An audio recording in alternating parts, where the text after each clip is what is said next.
Hi, John McElroy here talking all things automotive. Let's talk about that UAW strike. Despite major concessions from the car companies, this strike is not over, far from it.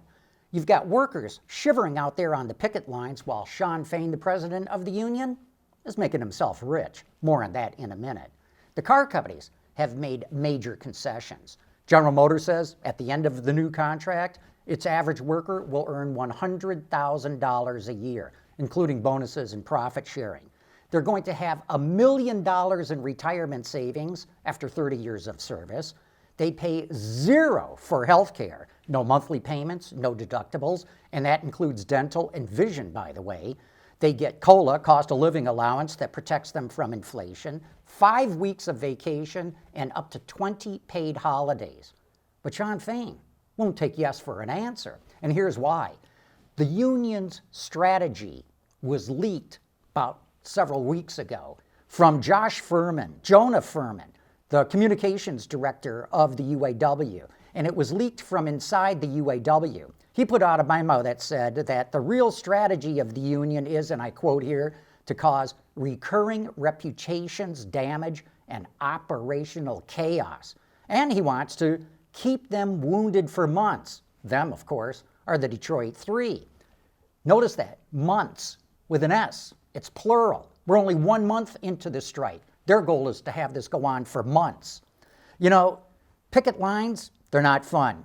Being out there in the cold, it was one thing a month ago when the weather was warm and sunny and the strike had just started, everybody was full of energy. Now we're starting to hear about strike fatigue because the weather's turned. It's cold out there. It's raining outside here today. It's windy. You've probably seen pictures or video on television of striking workers huddled around trash barrels, burning scrap wood, just trying to keep warm. They call it strike fatigue.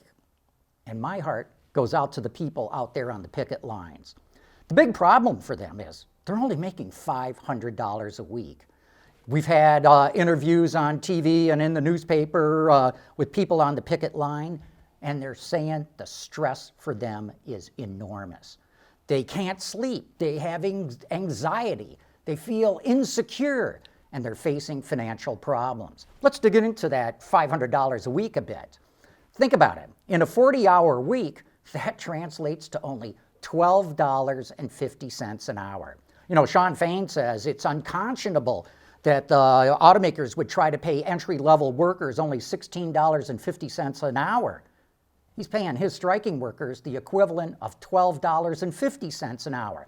Remember, the UAW started this strike with $825 million in its strike fund. So my question is, how come Shawn Fain isn't living on $500 a week? Isn't it time for Shawn Fain to share the pain? Whatever happened to solidarity forever? I want to show you a couple of documents here. These are publicly available documents. You can go look this up too. The first document is from the U.S. Department of Labor. There's an annual report that all the unions have to file with the DOL.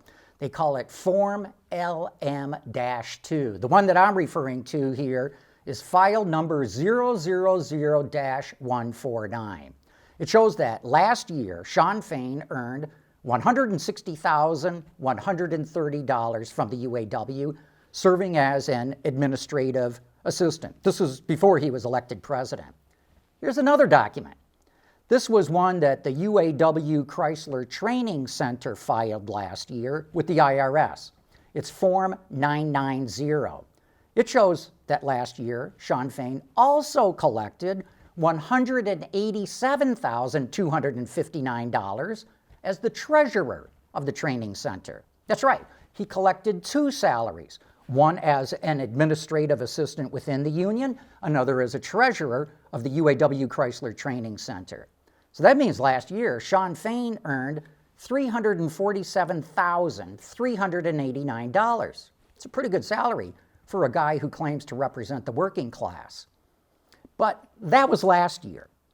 That's the Department of Labor form that I just showed you, LM2, shows that Ray Curry, the former president of the union, made $267,127 as president. Now that Shawn Fain is president, I'm assuming he's making the same amount of money that the last president did. So if Fain is still drawing a salary from the Chrysler UAW Training Center as treasurer, and he's also drawing a salary as president of the UAW, that means he's going to make about $454,000 this year. Now that's not the crazy kind of money that the car company CEOs make, but I'll bet most people in the union are not aware that their president is making that kind of money. By the way, I contacted the UAW via their media section site on their website to see if this is all true. I asked them, did Shawn Fain truly draw 2 different salaries last year and make the kind of money that these forums seem to indicate? And is he still drawing a salary as the treasurer of the Chrysler UAW Training Center? That was several days ago. I haven't heard anything back. Not a peep. Crickets. So I take that to mean it is true.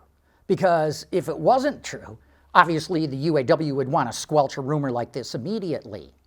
So while Shawn Fain's out forcing his members to live on $500 a week, he's raking in $8,738 a week. So he talks tough, but he's not walking the talk. And so it's time to share the pain, Fain. Boost that strike pay to at least $1,000 a week. You know, you started with $825 million, so why give out only $500 a week? $12.50 an hour. Give them at least $1,000 a week. Or take the same medicine that they're taking. Share the pain.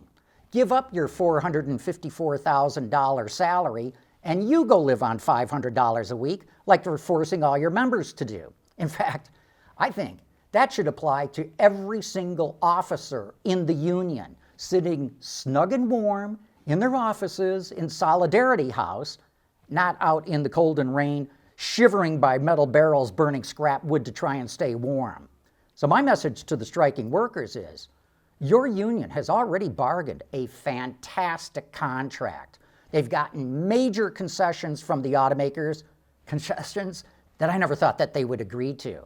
But Shawn's not going to say yes, not because he wants more concessions, but because he wants to damage these car companies. He wants to keep them in chaos. He wants to keep them wounded for months. And those aren't my words. Those are the UAW's words. You know, look, I've made it very clear all along I support the UAW workers. I'm in favor of double-digit higher pay. I think it's time to eliminate the tiers. I think it's time to transition new hires to full pay, not in 8 years, in at least half that time. I think they deserve higher profit sharing, better retirement income. I support all of that. And guess what? They've got those in the contracts already. But my support for the union stops when you start damaging the automotive industry. And that's what's happening right now. It goes beyond the Detroit 3 automakers. It includes suppliers. It includes dealers. It includes customers. It's the communities that are getting hurt where those plants are located. It's the states that are now saddled with all that extra unemployment from all the people who are getting laid off. And for me, it's personal. I got friends in this business and colleagues in this industry who are getting hurt by this strike. I know executives, very high-level executives in the supplier industry, who are greatly disturbed that they have to lay off their hourly workers because of the strike. Yeah, high-paid, top-level executives who are very upset that they have to lay off their own workers. And for me, it's even more personal than that. This strike is starting to threaten me, my company, my business. And when you start affecting that, you affect my family. And when you go after my family, I don't support you at all. The UAW's goal, as I said, is to damage the automakers, cause organizational chaos, drag it out for months, show that all this shows that this strike is a lot more than just trying to get a good contract. It's about feeding Shawn Fain's ambitions. You know, Shawn likes to play a tough guy. He likes to talk tough. But it's the people out on the picket lines who are toughing it out. They're the ones who have to scrape by on only $500 a week, while he collects $454,000 a year. And that's why I say, it's time to share the pain, Shawn Fain. Share the pain until every region and every local has signed its contract. And better still, let's get this strike over with and get back to building cars.